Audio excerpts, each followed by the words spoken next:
5주에 걸쳐서 베드로 전서를 통해서 산소망의 순례자라고 하는 시리즈로 말씀을 나누고 있는데, 오늘은 세 번째로 기도가 막히지 않는 삶에 대해서 함께 말씀을 나누려고 합니다. 미국에는 한국에는 없는 기념일들이 몇 가지가 있습니다. 그 중에 하나가 오늘 우리가 지키는 Father's Day입니다. 어떤 분이 이 Father's Day를 이렇게 얘기하시더라고요. Father's Day에는 눈치 보지 않고 골프를 칠 수 있는 날입니다. 그랬더니 아내분이 바로 옆에서 이렇게 대답하시더라고요. 눈치 안 보고 골프 치는 날이 오늘이고, 눈치 보면서 골프 치는 날이 364일입니다. 우리에게는 그런 분까지는 없으실 줄 압니다. 그래도 오늘은 Father's Day라서 우리 남편분 또 아버지들이 또 어떤 말씀을 하시든 좀 넉넉한 마음으로 받아주시고 또 이해해 주시고 격려하는 시간이 됐으면 좋겠습니다. 그리고 우리 아버지들도 하나님이 맡기신 가정을 세우기 위해서 또 우리가 어떤 모습으로 또 서야 되는지 함께 고민하는 시간이 되길 바랍니다. 오늘 설교 본문은 먼저 남편들과 아버지들에게 주시는 말씀입니다. 특별히 베드로 사도는 남편의 기도가 막히지 않는 그 삶의 원리를 가르쳐주고 있습니다. 그런데 이 모습은 동시에 모든 성도들이 함께 고민해 봐야 되는 기도의 원리이기도 합니다. 그래서 오늘 이 말씀을 통해서 먼저 남편과 아버지들이 자신의 모습을 돌아보고 결단하는 시간이 되기를 원합니다. 그리고 우리 모두가 또 가정을 또 교회를 또 건강하게 세우는 그런 은혜의 시간이 되기를 기도합니다. 기도가 막히지 않는다는 말은 하나님이 그 기도에 응답하신다는 의미입니다. 막힘없이 간절한 기도가 이어지고 그 기도가 응답받는 삶을 살기 위해서 우리에게 필요한 것이 무엇인지 세 가지를 같이 한번 살펴보도록 하겠습니다. 첫째는 기도가 막히지 않고 응답받기 위해서는 마음을 넓혀 이해심을 가져야 합니다. 어느 날 남자들이 베드로 사도를 찾아와서 이렇게 물었습니다. 베드로 선생님, 기도를 열심히 하는데, 기도를 한다고 하는데 요즘 기도의 응답이 되지 않습니다. 기도가 막힌 것 같습니다. 그런데 그 이유를 모르겠습니다. 왜 열심히 기도하는데 기도가 막히고 응답되지 않을까요? 이 질문에 대한 베드로의 대답이 오늘 우리가 읽은 설교 본문입니다. 헬라 원문에서 또 본문을 좀 더 쉽게 번역을 했는데 우리 이것으로 같이 한번 읽어보겠습니다. 시작. 남편들아, 이와 같이 지식을 따라 함께 살아가며 더 연약한 그릇인 아내에게 존귀를 나누어 주어라. 이는 그들이 생명의 은혜를 함께 상속받은 자들이기 때문이다. 그렇게 해야 너의 기도가 막히지 않을 것이다. 기도가 응답되지 않는다는 하소연을 들은 베드로는 뜻밖에도 인간 관계를 돌아보라고 말합니다. 특별히 자신과 가장 가까이 있는 아내를 살펴보라고 얘기를 시작합니다. 베드로는 기도 응답받기 위한 남편의 첫 번째 역할은 지식을 따라 자신의 아내와 함께 사는 것이다 라고 가르치고 있습니다. 여기서 말하는 지식이라는 것은 정보를 의미하는 게 아닙니다. 깊고 친밀한 그 남편과 아내의 관계 속에서 아내를 이해하고 아내에 대한 통찰력을 갖는 것을 의미합니다. 그런 깊은 이해와 통찰력을 갖고 함께 살아야 된다라고 얘기합니다. 따라서 남편이 단순히 아내에 대해서 몇 가지 사실을 지식으로만 알고 있는 것이 아니라 아내의 마음을 알아야 되고 아내의 고민을 알아야 되고 더 나아가서 아내의 영적인 상태를 살펴야 한다라고 얘기를 합니다. 요즘 무엇 때문에 아내가 기도하는지, 또 때로는 무엇 때문에 낙심하는지, 하나님과의 관계는 어떠한지를 남편이 살펴야 합니다. 부부 모임을 할 때 제가 이제 남편하고 아내들한테 똑같은 질문을 던집니다. 상대방이 가장 좋아하는 것 3가지를 한번 적어 보십시오. 그러면 아내분들은 생각하지도 않고 그 자리에서 바로 적습니다. 그런데 남편들은 한참을 생각합니다. 그리고 다 쓴 다음에 어떻게 썼는지를 한번 발표를 하라고 합니다. 그러면 아내들이 쓴 정답은 아내들이 쓴 3가지는 거의 다 맞는 정답이고, 남편들은 한참을 고민했는데도 많이 틀립니다. 그것이 남편과 아내가 다른 부분입니다. 일반적으로 남자들은 정보 위주로 상대방을 이해를 합니다. 그래서 그 안에 어떤 고민을 하는지, 그 마음 상태가 어떤지를 살펴보는 것이 좀 약합니다. 그래서 아내를 이해하기 위해서, 아내를 더 깊이 이해하고 알기 위해서는 남편들이 애를 써야 됩니다. 노력을 해야 됩니다. 어떤 감정적인 어려움을 겪고 있는지, 어떤 고민들을 하면서 살고 있는지 애를 써서 살펴야 됩니다. 그렇게 애를 쓰면서 아내를 더 잘 이해하고 아내의 상황을 잘 살피고 영적인 형편을 살피는 것이 기도가 막히지 않기 위해서 중요한 것이라고 얘기를 하고 있습니다. 이 같은 베드로의 처방은 굉장히 그 당시 남성들에게는 굉장히 충격적인 말이었습니다. 당시에는 아내인 여자는 동등한 인간과 인격이 아니라 좀 하등하고 또 좀 부당한 취급을 받는 그런 대상이었습니다. 그에 비해서 남편이나 아버지는 가장의 절대적인 권력을 가지고 있는 그런 존재였습니다. 아버지들의 말 한마디가 가정의 법이고 질서고 힘이었습니다. 그렇게 살고 있던 이 사람들이 아내를 더 이해하고 더 관심을 갖고 살펴야 한다는 베드로의 권면은 매우 낯설고 어쩌면 불편하기도 하고 또 어려운 숙제 같은 말이었습니다. 물론 오늘날도 다르지는 않을 것 같습니다. 저를 포함해서 대부분 남성들이 이렇게 사는 게 참 어렵게 느껴질 것 같습니다. 그럼에도 불구하고 아내들이 이해받고 보살핌을 받는다는 느낌을 가질 수 있도록 남편들이 노력을 해야 합니다.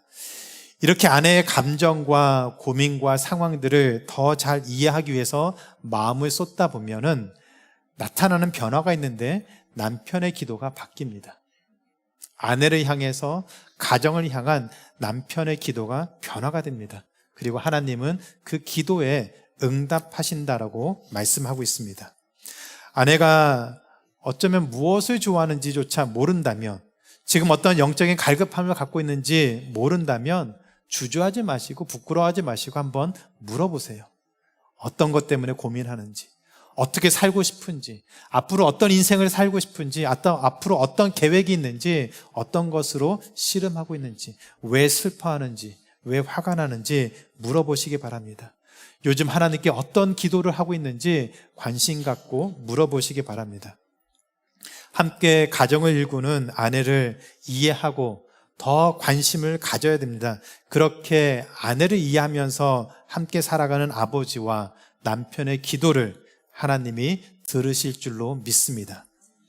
이 원리는 부부 관계에만 적용되는 것이 아닙니다. 하나님은 우리와 가까이 지내는 그 누군가를 이해하면서 살라고 말씀하십니다.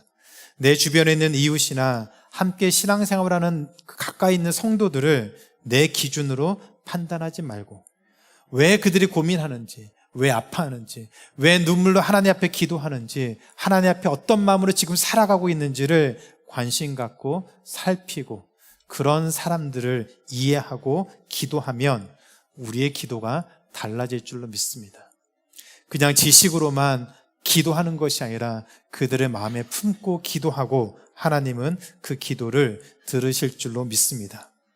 기도를 더 많이, 더 오래, 더 열심히 해야 응답받는다는 그 고정관념을 내려놓고 한번 우리의 마음을 넓혀서 우리와 가장 가까이 있는 우리 가족들, 아내, 우리 자녀들, 또 우리와 함께 신앙생활하는 성도들을 위해서 마음을 쏟고 관심 갖고 더 이해하려고 하면서 기도하면 우리 기도가 달라지고 하나님이 우리 기도가 막히지 않게 하시고 응답하시는 그 은혜를 우리 모두가 누리게 될 줄로 믿습니다.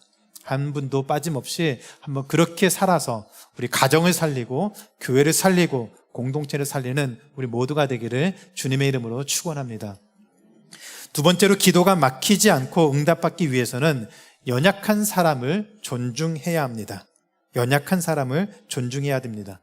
베드로 사도는 아내를 더 잘 이해하고 보살펴야 기도가 응답될 수 있다라고 가르친 뒤에 이번에는 아내를 존중하라고 가르치고 있습니다.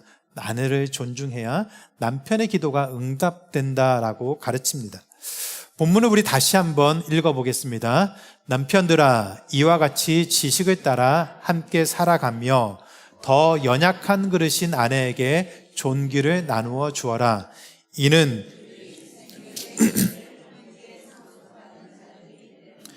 그렇게 해야 너희의 기도가 막히지 않을 것이다. 베드로 사도는 아내를 향해서 더 연약한 그릇이다라고 표현했습니다. 여기에는 같이 포함된 의미가 또 있습니다. 남편도 연약한 그릇입니다. 아내도 연약한 그릇입니다. 남편과 아내 모두 다 연약한 부분이 있어서 서로에게 상처가 되고 아픔이 될 수 있습니다. 말 한마디로 행동 하나 때문에 큰 상처와 아픔을 가지고 서로 그것 때문에 힘든 시간을 보낼 수 있습니다. 그렇기 때문에 서로 그 아픔과 상처가 생기지 않도록 배려하고 돌봐야 됩니다. 그런데 만약 질문을 이렇게 바꾸면 어떨까요? 누가 더 쉽게 상처받고 누가 더 쉽게 깨질 수 있는가? 라고 질문을 바꿔보면 베드로 사도는 아내들이 더 연약한 그릇이기 때문에 더 쉽게 상처받고 더 쉽게 깨질 수 있다라고 얘기를 합니다. 분명히 말씀드립니다. 남편도 연약한 존재입니다. 남편도 연약한 부분이 있기 때문에 상처받을 수 있고 깨질 수 있습니다. 그러나 아내가 더 연약한 그릇이기 때문에 더 큰 상처를 받을 수 있습니다. 그래서 아내의 그 연약한 부분을 알고 남편은 더 연약한 그릇인 아내를 더 존중해야 됩니다. 베드로 사도가 남편들에게 아내의 연약함을 강조한 이유는 당시 여성인 아내가 사회와 가정에서 받았던 차별과 부당한 대우로 인해서 큰 고통 가운데 있었기 때문이었습니다. 당시에는 남자들이 연약한 여성과 아내를 힘으로 눌러서 지배했습니다. 의견을 듣는 것이 아니라 자신의 결정을 통보하고 무조건 따르도록 했습니다. 그런 문화에서 살던 사람들이 예수 그리스도를 믿어서 그리스도인이 되었습니다. 그런데 그리스도인이 된 뒤에도 가정 안에서 여전히 남편으로서 힘을 가지고 사용하고 절대적인 권력을 가지고 가정을 주눅들게 만드는 그런 모습들이 많았습니다. 그렇기 때문에 사도 베드로는 단순히 아내를 괴롭히지 말라는 수준으로 하는 말이 아니라 한 걸음 더 나아가 아내를 존귀하게 여겨라. 아내를 존중하고 아내에게 존귀를 나누어 주라라고 얘기를 하고 있습니다. 여기서 말하는 존귀라는 것은 상대방의 가치를 인정하고 존중하게, 귀하게 여긴다는 의미입니다. 단지 아내가 연약하기 때문에 더 깨지기 쉬운 그릇이기 때문에 불쌍하게 보라는 것이 아닙니다. 아내가 하나님이 존귀하게 여기시는 그 존재로 인정하라는 뜻입니다. 남자만 존귀한 존재가 아니라 아내도 여인들도 존귀한 존재라는 것을 알고 인정하라는 뜻입니다. 그래서 존중이라고 하는 것은 아내의 말을 끝까지 들어주는 것이죠. 존중은 아내의 생각과 의견을 소중하게 여기는 것입니다. 존중은 사람들 앞에서 아내를 깎아내리지 않는 것입니다. 존중은 아내의 수고와 헌신을 당연하게 여기는 것이 아니라 감사할 줄 아는 것이 존중입니다. 이해를 하는 것이, 아내를 이해하는 것이 마음의 문제라면 아내를 존중하는 것은 태도와 행동의 문제입니다. 그렇기 때문에 존중은 말로 하는 것이 아니라 우리의 행동으로도 드러날 수 있습니다. 베드로는 남편에게 아내의 그 연약함, 더 깨지기 쉬운 것을 이용하지 말라고 합니다. 오히려 그 연약함 때문에 오히려 더 보호하고 더 소중히 여기고 더 존중해야 된다라고 말하고 있습니다. 따라서 하나님의 형상으로 창조된 남편은 아내를 지배하려는 사람이 아니라 더 연약한 아내를 보호하고 존귀하게 여기는 그런 역할을 감당해야 됩니다. 자신의 힘을 과시하는 것이 아니라 자신의 힘으로, 자신의 능력으로 더 깨지기 쉬운 아내를 보호하고 존중하며 살아야 됩니다. 하루를 마무리하면서 그날 하루를 보낸 아내가 어땠는지를 한번 물어보시기 바랍니다. 아내의 말에 경청하시기 바랍니다. 아내의 말에 공감해 주시기 바랍니다. 그리고 기회가 되는 대로 사랑한다, 감사하다, 수고했다는 말을 한번 던지시기 바랍니다. 그렇게 한마디를 건넸을 때 아내가 더 힘을 얻고 더 존귀함을 받고 더 기쁨으로 이 땅을 살아갈 줄로 믿습니다. 그렇게 되었을 때 남편의 기도가 하나님 앞에 응답될 줄로 믿습니다. 우리는 사회생활에서 이런 모든 것들을 다 알고 있습니다. 상대방의 말에 경청하고 공감하고 감사를 표해야 한다는 것을 다 알고 있습니다. 근데 가정 안에서 가장 가까운 사람에게는 참 인색합니다. 항상 가까이 있기 때문에 소중한 것을 모르고 그냥 아무것도 하지 않아도 늘 가까이 있을 거라고 생각하기 때문에 또 너무 소홀하게 보낼 때도 있지 않을까 생각합니다. 이제부터는 그 누구보다도 가까이 있는 아내를 또 가족들을 더 소중히 여기는 그런 삶을 살아야 됩니다. 하나님은 연약한 사람을 무시하는 사람보다 연약하고 어려운 사람들을 불쌍히 여기고 존귀히 여기는 사람을 오히려 기뻐하십니다. 그런 남편을 통해 하나님은 건강하고 화목한 믿음의 귀한 가정을 세우고 결국 그 남편의 기도를 하나님이 들으시고 응답하실 줄로 믿습니다. 교회에서도 생업의 터전에서도 가정에서도 마찬가지입니다. 우리 말 한마디가 누군가를 살릴 수도 있고 죽일 수도 있습니다. 누군가에게 힘을 줄 수도 있고 상처를 줄 수도 있습니다. 그 사실을 기억하고 상대방을 존중하고 또 세워주고 또 그로 인해서 우리가 함께 하나님 앞에 나아갈 수 있는 그런 믿음의 귀한 공동체를 이루는 우리 모두가 되기를 주님의 이름으로 축원합니다. 세 번째로 기도가 막히지 않고 응답받기 위해서는 영적 동반자를 귀하게 여겨야 합니다. 하나님이 남편의 기도에 응답하지 않고 남편에게 오히려 아내를 이해하고 아내를 존중하라고 하는 그 이유, 거기에 대한 더 근본적인 이유가 있습니다. 그 이유는 남편과 아내가 하나님의 은혜를, 그 생명의 은혜를 함께 상속받은 동반자이기 때문입니다. 우리 본문을 다시 한번 읽어보겠습니다. 남편들아, 이와 같이 지식을 따라 함께 살아가며 더 연약한 그릇인 아내에게 존귀를 나누어 주어라. 이는 그들이 생명의 은혜를 함께 상속받은 자들이기 때문이다. 그렇게 해야 너의 기도가 막히지 않을 것이다. 로마 문화에서 종교는 집안의 가장인 남편이 또 아버지가 선택을 하는 것을 따라가야 했습니다. 아내가 먼저 자발적으로 그리스도인이 된 경우도 있지만 많은 경우는 남편이 오늘부터 기독교가 우리 집안의 종교다라고 결정하면 그 집안의 종교는 기독교가 됩니다. 이처럼 모든 주도권을 갖고 있는 남편들에게 베드로는 매우 충격적인 말씀을 선포했습니다. 당신의 아내가 당신이 하나님의 그 은혜를 받은 것처럼 당신의 아내 또한 생명의 은혜를 함께 받은 존재입니다. 당신이 하나님의 은혜를 받은 것처럼 당신의 아내 또한 생명의 은혜를 받은 존재입니다. 함께 받은 존재라는 것을 강조하고 있습니다.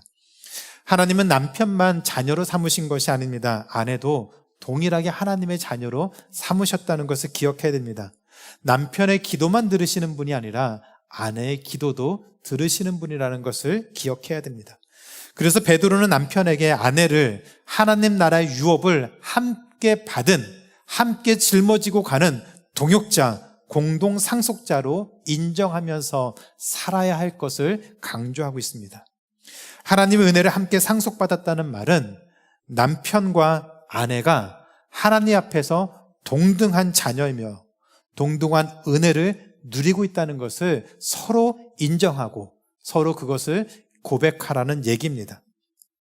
따라서 남편은 아내를 하나님이 사랑하시는 하나님의 자녀로, 한 영혼으로 바라봐야 됩니다. 내 아내이고 자녀들의 어머니일 수 있지만 그러나 그 아내 또한 하나님이 사랑하시고 하나님이 선택하신 하나님의 한 영혼, 그 영혼임을 알아야 됩니다. 남편에게 아내는 단순히 집안일을 함께하는 사람이 아니라 하나님 나라를 함께 상속받은 영적 동반자라는 것을 기억해야 됩니다. 한 장로님이 있었습니다. 이 장로님은 교회 일에 아주 열심인 분이었습니다. 교회에서 참 누구보다도 앞장서서 교회를 감당했던 분이고 신앙에 열심히 있고 깊이가 있던 분이었습니다. 그에 비해서 그 아내 되는 권사님은 늘 조용히 사람들에게 보이지 않는 그런 모습으로 살아가던 분이었습니다. 남편은 공동체 앞에서 늘 앞장서는 분이었지만 아내 되는 권사님은 늘 조용히 있는 그 삶을 살았던 분이었습니다. 그런데 어느 날 남편 장로님이 큰 병을 얻어서 병상에 눕게 되었습니다. 너무 병이 심각해져서 모든 활동을 다 그만두고 이제는 모든 것을 내려놓고 기도하는 막막한 시간을 보내게 되었습니다. 그런데 놀랍게도 그때부터 아내가 이 남편 되는 장로님의 그 병상을 지키면서 옆에서 기도하고 하나님의 말씀을 읽어주기 시작했습니다. 그 모습을 장로님이 처음 보면서 이런 고백을 했습니다. 자신의 아내가 하나님과 이렇게 친밀하고 하나님과 더 깊은 관계를 가지고 있는지 나는 몰랐습니다. 어쩌면 내가 하나님과 더 깊은 관계를 갖는 것보다 아내가 하나님과 더 깊은 관계를 가졌던 것 같습니다. 그러면서 그 아내를 보면서 눈물을 흘리며 이렇게 고백했습니다. 여보, 나는 당신이 한 번도 내 영적 동반자인 줄로 생각해 본 적이 없었습니다. 늘 나만 믿음이 앞섰고 나만 열심히 있는 줄 알았습니다. 장로님은 그런 자신의 모습을 회개하고 아내의 손을 잡고 기도했습니다. 그 후로 이 부부가 매일 함께 기도하면서 하나님 앞에 한 마음이 되었고 장로님의 병도 차츰 회복되기 시작했습니다. 그리고 이 장로님이 이런 고백을 합니다. 하나님의 은혜는 혼자 누리는 것이 아니었습니다. 아내와 나는 함께 은혜의 상속자였습니다. 그 사실을 깨달았을 때 내 기도가 다시 살아났습니다. 아내와 함께 이 모든 것들을 함께 감당했을 때 비로소 자신의 기도가 깨어나고 하나님이 그 기도에 응답하신다는 그 고백을 들으면서 참 우리의 모습을 다시 한번 돌아보게 됩니다. 남편이 열심을 내지만 아내도 열심을 내야 됩니다. 남편도 하나님 앞에 은혜를 받은 상속자이지만 아내도 하나님 앞에 은혜를 받은 상속자입니다. 아내와 남편이 함께 한마음이 되어서 믿음의 역사를 이뤄가야 됩니다. 함께 자녀들을 믿음으로 세워야 됩니다. 그렇게 하나님의 은혜에 참여할 수 있도록 함께 영적인 책임을 가지고 함께 나아가야 됩니다. 그렇게 가정을 세울 때 남편의 기도가 응답되는 줄로 믿습니다. 더 나아가 교회 역시 하나님의 은혜를 함께 받은 믿음의 공동체입니다. 서로를 경쟁자나 평가의 대상으로 보는 것이 아니라 하나님 앞에 동등하고 하나님의 은혜를 함께 소유한 믿음의 공동체라는 것, 공동상속자라는 것을 기억하고 상대방을 우리 함께 믿음 생활하는 성도들을 바라보셔야 됩니다. 직분과 역할은 다를 수 있습니다. 살아가는 삶의 모습은 다를 수 있습니다. 생각하는 것이 다를 수 있습니다. 그러나 하나님 앞에 은혜 받고 있다는 것은 동일합니다. 우리 모두 예수 그리스도를 믿어 동일한 구원의 은혜를 받고 있다는 그 사실만큼은 동일합니다. 그렇기 때문에 서로를 귀하게 여기고 존중하고 함께 믿음의 이 길을 세워갈 수 있는 영적인 동반자로 인식하고 알고 고백하고 함께 믿음의 길을 걸어갈 수 있는 우리 모두가 되기를 주님의 이름으로 축원하고 기도합니다. 이제 말씀을 맺겠습니다. 하나님은 베드로 사도를 통해서 우리에게 세 가지를 말씀하셨습니다. 남편들은 아내들을 이해하고 존중하고 영적 동반자로 여길 것을 또 그렇게 생각하고 소중하게 생각하라고 하셨습니다. 기도가 막히는 이유는 어쩌면 하나님과의 관계가 뭔가 문제가 있어서만이 아니라 사람과의 관계에서도 문제가 있어서 우리 기도가 막힐 수도 있을 것 같습니다. 때로는 우리가 아주 큰 죄를 지어서 그것 때문에 우리 기도가 막힌 것이 아니라 어쩌면 가정 안에서 무관심하고 서로를 무시하고 함부로 대하는 그 모습으로 인한 결과가 어쩌면 우리의 기도가 막히고 우리와 하나님과의 관계에 어려움을 겪게 만드는 것은 아닐까 생각해 봅니다. 오늘 말씀을 준비하면서 이런 생각이 들었습니다. 오늘 Father's Day를 맞아서 우리 아버님들을 좀 격려하고 위로한 시간을 갖는데 어쩌면 설교 내용이 아버님들에게 큰 숙제를 주는 것 같다는 생각이 듭니다. 그래서 아버님들이 좀 불편해하는, 또 아내분들이 좀 좋아할 수 있는 그런 설교가 아닌가, 그런 생각도 듭니다. 근데 우리 아버님들이 그렇게 단순하지 않습니다. 우리 아버님들이 가장 좋아하는 것은 가정이 건강하고 또 믿음으로 세워지고 또 아내가 행복해하고 하나님 앞에 온전하게 서는 그 모습을 보는 것, 그것을 우리 아버님들이 좋아하고 우리 남편들이 좋아합니다. 저는 그래서 오히려 이 말씀대로 우리가 한번 살아보고 그렇게 해서 우리 가정을 세워서 우리 아버님들이, 남편들이 더욱더 힘있게 믿음으로 살아갈 때 가정들이 세워지는 것을 보게 될 줄로 믿습니다. 그리고 그 가정의 기도가 응답되는 놀라운 은혜가 함께 될 줄로 믿습니다.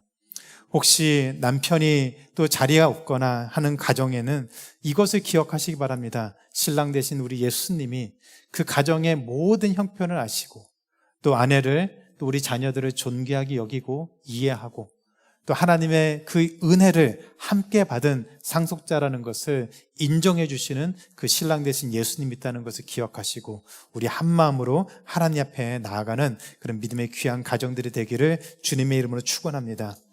디모데전서에서 바울이 남자들에게 했던 가장 중요한 일을 하나 가르치는데 그 말씀을 같이 읽고 설교를 마치도록 하겠습니다. 우리 남자들만 같이 한번 읽어보겠습니다. 우리 남편들, 남자들만 읽어보겠습니다. 그러므로 각 처에서 남자들이 분노와 다툼이 없이 거룩한 손을 들어 기도하기를 원하노라. 아멘. 이 거룩한 부르심에 순종하여서 거룩한 손을 들어 기도하고 가정을 세우는 우리 아버지들, 남편들, 그리고 우리 모두가 되기를 주님의 이름으로 축원하고 기도합니다. 같이 기도하시겠습니다. 사랑과 은혜가 많으신 하나님, 우리에게 또 가정을 주셔서 감사합니다. 남편을 허락해 주셔서 감사합니다. 아내를 허락해 주셔서 감사합니다. 우리에게 자녀를 주셔서 감사합니다. 우리 믿음의 귀한 공동체를 허락해 주셔서 감사를 드립니다. 하나님, 지난 시간 우리의 모습을 보면서 혹시 우리가 믿음을 함께 상속받은 자라고 하면서 또 혹시 놓쳤던 부분들이 있진 않았나 다시 한번 돌아보길 원합니다. 너무 가까이 있어서 소중한 존재임에도 그것을 잊고 살았던 그런 어리석었던 모습들을 다시 한번 돌아보고 우리 가정을, 또 아내를, 또 믿음의 사람들을 함께 세워나갈 수 있는 결단과 은혜가 오늘 이 시간에 나타날 수 있도록 도와주시옵소서. 그래서 우리 가정이 회복되고 교회가 회복되고 우리 삶이 회복되고 함께 나아갈 수 있는 영적인 공동체가 될 수 있도록 도와주시옵소서. 감사드리며 예수님의 이름으로 기도드립니다. 아멘.